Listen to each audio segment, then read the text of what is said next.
Hey guys, അപ്പം ഞാനൊരു 7 days day in my life series ചെയ്താലോ എന്ന് വിചാരിക്കുകയാണ്. So this is the first day.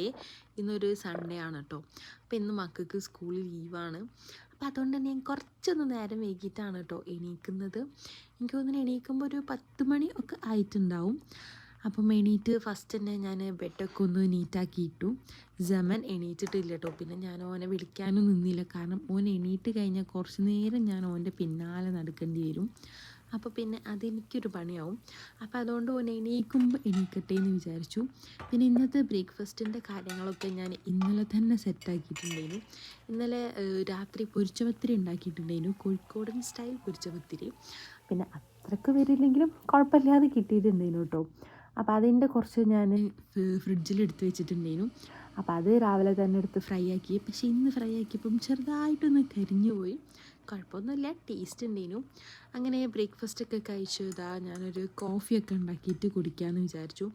ഇന്നിപ്പം കുറച്ചധികം പണിയുള്ളൊരു ദിവസമാണ് കേട്ടോ. ഞാൻ വീടൊക്കെ ഒന്ന് ആകെ അടിച്ചു വാരി വാക്കം ചെയ്തു. പിന്നെ തുടയ്ക്കാനുള്ളത് തുടച്ചു. പിന്നെ മക്കളൊക്കെ ഒന്ന് ഫ്രഷായി. അത് കഴിഞ്ഞിട്ട് നിസ്കാരം കാര്യങ്ങളൊക്കെ കഴിഞ്ഞതിന് ശേഷം ഞാൻ വീണ്ടും കിച്ചണിലേക്ക് കയറിയിട്ടുണ്ട്. ലഞ്ച് ഉണ്ടാക്കണ്ടേ. അപ്പം ഇന്ന് ലഞ്ചിന് ഇന്നലത്തെ ബീഫ് കറീൻ്റെ കുറച്ച് ബീഫ് ഞാൻ എടുത്ത് വെച്ചിട്ടുണ്ടായിരുന്നു ഫ്രൈ ആക്കാൻ വേണ്ടിയിട്ട്. അപ്പോൾ അത് ഞാൻ ഫ്രൈ ആക്കി. പിന്നെ ചോറും ഓൾറെഡി വെച്ചിട്ടുണ്ട്. പിന്നെ അതിൻ്റെ കൂട്ടത്തിൽ കുറച്ച് സാമ്പാറുണ്ടാക്കി. പിന്നെ മത്തനും വൻപയറൊക്കെ ഇട്ടിട്ടുള്ള ഓലനുണ്ടല്ലോ, അതും ഉണ്ടാക്കിട്ടോ. അപ്പം ഇന്ന് സാമ്പാറായതുകൊണ്ട് നാളെ എന്തായാലും ഞാൻ ഇഡ്ഡലിയോ ദോശയോ ഉണ്ടാക്കും. അപ്പം അതിനുള്ള സാധനങ്ങളൊക്കെ ഞാൻ വെള്ളത്തിൽ സോക്ക് ചെയ്യാൻ വേണ്ടി വെച്ചിട്ടുണ്ട്.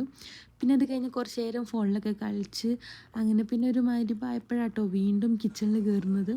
അങ്ങനെ എല്ലാവർക്കും ചായയൊക്കെ ഉണ്ടാക്കി ചായയൊക്കെ കുടിച്ചു. പിന്നെ കുറച്ച് നേരം നടക്കാൻ പോയിട്ടോ. അങ്ങനെ നടന്നു വന്നതിന് ശേഷം ഞാനൊരു ആപ്പിൾ ജ്യൂസൊക്കെ കഴിച്ചു. പിന്നെ മക്കളെ ഡിന്നർ കൊടുക്കുകയാണ്. ഇന്ന് ന്യൂഡിൽസും പിന്നെ കുറച്ച് ആപ്പിൾ ജ്യൂസുമാണ്.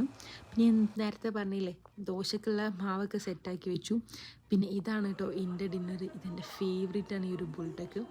അങ്ങനെ അതും കഴിച്ചു. ഞാൻ പോയി കിടന്നുറങ്ങട്ടെ.